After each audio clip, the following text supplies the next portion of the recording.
പാല് നല്ലതുപോലെ അങ്ങോട്ട് വിടർത്തി വെക്ക്. നീ വെറുതെ കിടന്ന് നിലവിളിച്ചിട്ട് വല്ല കാര്യമുണ്ടോ മല്ലി? ഒന്നുമില്ലേലും ഇത് 4ാമത്തെ അല്ലേ. വേദന വരുമ്പോൾ മുക്കിയാൽ മതി. ഇല്ലേലും നീ തളർന്നു പോകും കേട്ടോ. നേഴ്സിൻ്റെ സംസാരം കേട്ട് മല്ലി കിതപ്പോടെ കിടന്നു. 4ാമത്തെ ആയാലും 5ാമത്തേതായാലും വേദന ഒന്ന് തന്നെയല്ലേ എന്നൊരു ചോദ്യം നാവിൽ കുരുങ്ങിക്കിടന്നു. അപ്പോഴേക്കും അടുത്ത വേദന നടുവും അടിവയറും തുളച്ചിറങ്ങി. നല്ലതുപോലെ മുക്കിക്കൊടുത്തേ മല്ലി. ശ്വാസം ഉള്ളിലേക്കെടുത്ത് മുക്ക്. നേഴ്സിൻ്റെ നിർദ്ദേശങ്ങൾ അതേപടി അനുസരിക്കാൻ അവൾ ശ്രമിക്കുന്നുണ്ടെങ്കിലും വേദന കൊണ്ട് തളർന്ന ശരീരം അനുസരിക്കാൻ കൂട്ടാക്കിയില്ല. ഇവിടെ എന്തായി?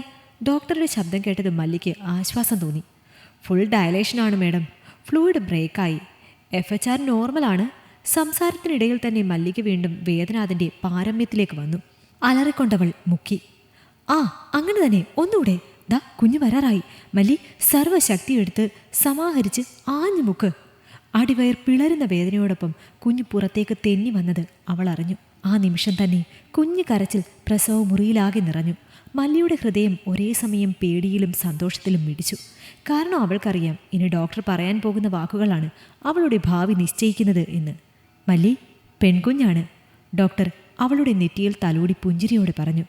ഹൃദയം ഒരു നടുക്കത്തോടെ പുൽകിയത് മല്ലി വിറയലോടെ അറിഞ്ഞു. ഇതും പെണ്ണാണെങ്കിൽ അതിനെയും കൊണ്ട് ഇങ്ങോട്ട് വരണ്ട. കേട്ടില്ല ഞാൻ. 4ാമതും വയറ്റിലായി എന്നറിഞ്ഞപ്പോൾ മുതൽ ഇന്നലെ ആശുപത്രിയിലേക്ക് വരുന്നത് വരെ കെട്ടിയവൻ ശരവണനും അങ്ങേരുടെ അമ്മയും അവളോട് പറഞ്ഞിരുന്നതാണിത്. കുടിച്ചു ചുവന്ന കണ്ണുകളുമായി അയാൾ പുറത്തു നിൽക്കുന്നുണ്ടാകും. ഇതും പെണ്ണാണ് എന്ന് അയാൾ അറിയുന്ന നിമിഷം അവൾ ഭയപ്പെട്ടു. അയാൾക്ക് കൊച്ചിനെ വേണ്ടെന്ന് ഒന്ന് നോക്കിയ പോലുമില്ല. കുഞ്ഞിനെയും കൊണ്ട് പുറത്തേക്ക് പോയ നേഴ്സ് തിരികെ വന്ന് പറയുമ്പോൾ അത് പ്രതീക്ഷിച്ചിരുന്ന പോലെ മല്ലി വിളറിയൊന്ന് ചിരിച്ചു. ഇങ്ങനെയും മനുഷ്യരുണ്ടോ?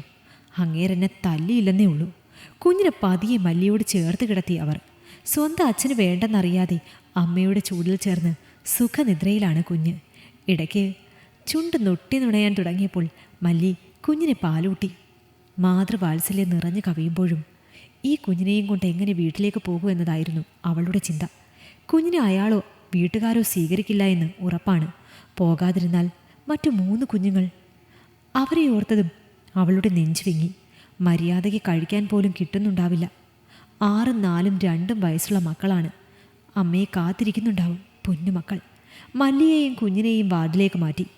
അപ്പോഴും ശരവണനോ വീട്ടുകാരോ അവളെയും കുഞ്ഞിനെയും കാണാൻ എത്തിയിരുന്നില്ല. വരില്ലെന്ന് അവൾക്കുറപ്പായിരുന്നു. കുട്ടി പെണ്ണാണ് എന്നറിഞ്ഞ നിമിഷം അയാൾ ആശുപത്രി വിട്ട് പോയി കാണും.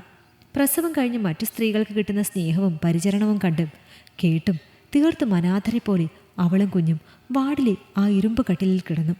നെഞ്ചു പൊട്ടുന്ന ഒരു നിലവിളി കേട്ടാണ് മല്ലി പിന്നെ ഉണർന്നത്. കുഞ്ഞ് അരികിൽ ഉറങ്ങുന്നുണ്ട്. തൊട്ടടുത്ത കട്ടിലിലേക്ക് പ്രസവം കഴിഞ്ഞ ഒരു പെൺകുട്ടിയെ കിടത്തുകയാണ്. അവളും കൂടെയുള്ളവരും കരയുകയാണ്. കുഞ്ഞ് മരിച്ചു പോയത്രേ. ഇനിയൊരു ഗർഭം സാധിക്കില്ലെന്ന് പറഞ്ഞിരുന്നു ഡോക്ടർ.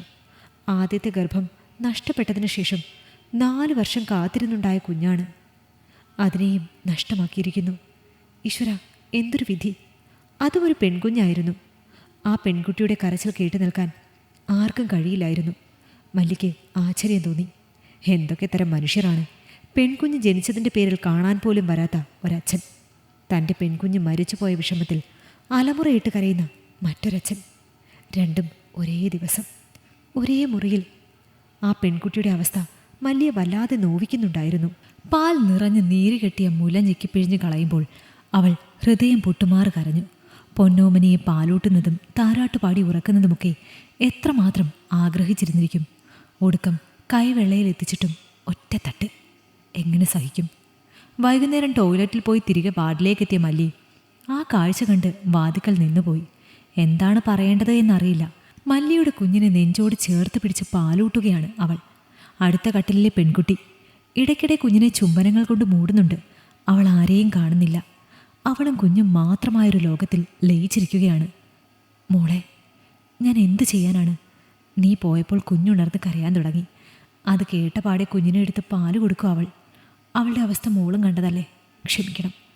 ഇപ്പം കുഞ്ഞിനെ മാറ്റിയാൽ അവളൊരു ഭ്രാന്തിയായി പോകും. കുറച്ചു കഴിഞ്ഞ് ഞാൻ കുഞ്ഞിനെ എങ്ങനെയെങ്കിലും വാങ്ങിത്തരാം. അവളുടെ അമ്മ കൈകൂപ്പി കരഞ്ഞു. മല്ലി ഒന്നും മിണ്ടാതെ കട്ടിലിരുന്നു. ഹൃദയത്തെ മതിച്ചുകൊണ്ടിരിക്കുന്ന ചിന്തകൾക്ക് വിരാമം കാണുകയായിരുന്നു അവൾ. ആ കുഞ്ഞിനെയും കൊണ്ട് വീട്ടിലേക്ക് കയറി ചെല്ലുന്ന രംഗം അവളെ നോർത്ത് നോക്കി. തെറിവിളികളും മദ്യത്തിൻ്റെ മണവും പ്രാക്കും കുഞ്ഞുങ്ങളുടെ പേടിച്ചുള്ള കരച്ചിലുമല്ലാതെ മറ്റൊന്നും അവളുടെ ഓർമ്മയിലേക്ക് വന്നില്ല. മൂത്ത കുഞ്ഞുങ്ങൾ അനുഭവിച്ചതിനേക്കാളേറെ ഈ പൊടിക്കുഞ്ഞ് അനുഭവിക്കേണ്ടി വരുമെന്ന് അവൾക്കുറപ്പായിരുന്നു. അടുത്ത കട്ടിലിൽ അത്രയേറെ സ്നേഹത്തോടെ കുഞ്ഞിനെ പൊതിഞ്ഞു പിടിച്ചിരിക്കുന്നവളെ കണ്ടപ്പോൾ മല്ലി മനസ്സിൽ ഉറപ്പിച്ചു, മറ്റുള്ളവർ എന്തു പറഞ്ഞാലും തൻ്റെ തീരുമാനമാണ് ശരിയെന്ന്. കുഞ്ഞുറങ്ങിയതും പെൺകുട്ടിയുടെ അമ്മ ബലമായി കുഞ്ഞിനെ വാങ്ങി മല്ലിക്ക് കൊടുത്തു. കുഞ്ഞിനെ ആകമാനം മുത്തം വെച്ചതിനു ശേഷം അവൾ തിരികെ ആ സ്ത്രീയുടെ കയ്യിലേക്ക് തന്നെ വെച്ചു കൊടുത്തു. നിറഞ്ഞൊഴുകുന്ന കണ്ണുകൾ തുടച്ച് അവൾ പറഞ്ഞു, ഇടയ്ക്കൊക്കെ ഒന്ന് കാണാൻ മാത്രം അനുവദിച്ചാൽ മതി. അവിശ്വസനീയതയോടെ നിൽക്കുന്നവരെ നോക്കി അവൾ കണ്ണീരിൽ കുതിർന്ന് ചിരിച്ചു. എനിക്കെൻ്റെ കുഞ്ഞിനു വേണ്ടി ചെയ്യാൻ പറ്റുന്നതിൽ ഏറ്റവും മികച്ച കാര്യമാണ് ഇതെന്ന് എനിക്കുറപ്പുണ്ട്. അമ്മ എന്ന ഒരവകാശത്തിനും ഞാൻ വരില്ല. പക്ഷെ പകരം ഒരു ഉറപ്പ് തരണം, ഇവളെ പൊന്നുപോലെ നോക്കൂ എന്ന്. വീട്ടിലേക്ക് പോകാൻ റെഡിയാകുമ്പോൾ നേരിടേണ്ടി വരുന്ന ചോദ്യങ്ങൾക്കുത്തരം അവൾ മനസ്സിൽ ഉറപ്പിച്ചിരുന്നു. ശരവണനെക്കുറിച്ചോ അയാളുടെ അമ്മയെക്കുറിച്ചോ ഒന്നും അവൾ ഓർത്തില്ല. തിരിഞ്ഞു നോക്കാതെ ഇറങ്ങിയെങ്കിലും കുഞ്ഞിൻ്റെ കരച്ചിൽ കാലുകളെ പിന്നോട്ട് വലിക്കുന്നുണ്ട്. പക്ഷെ അവൾക്കറിയാം, കുഞ്ഞുങ്ങളുടെ വില കൃത്യമായി മനസ്സിലാക്കുന്നവരുടെ കയ്യിലാണ് തൻ്റെ കുഞ്ഞെന്ന്. ഏറ്റവും സുരക്ഷിതമായ സ്നേഹമുള്ള ഇടത്താണ് എന്ന്. വീട്ടിൽ കാത്തിരിക്കുന്ന കുഞ്ഞുങ്ങൾ അരപ്പട്ടിണിയോ മുഴുപട്ടിണിയോ ആയിരിക്കും. അവരെ ഓർത്ത് മാത്രമാണ് വീണ്ടും ആ വീട്ടിലേക്ക് പോകുന്നത്. സന്തോഷവും സങ്കടവും കൂടിക്കലർന്ന മനസ്സോടെ മല്ലി നടന്നപ്പോൾ പിന്നിൽ വാർഡിൽ താരാട്ടീണങ്ങൾ മുഴങ്ങി. ഈ കഥ നിങ്ങൾക്കിഷ്ടമായെങ്കിൽ ലൈക്ക് ചെയ്യൂ. നിങ്ങളുടെ അഭിപ്രായങ്ങൾ കമന്റായി രേഖപ്പെടുത്തൂ. കൂടുതൽ കഥകൾ കേൾക്കാൻ ഈ ചാനൽ സബ്സ്ക്രൈബ് ചെയ്യൂ.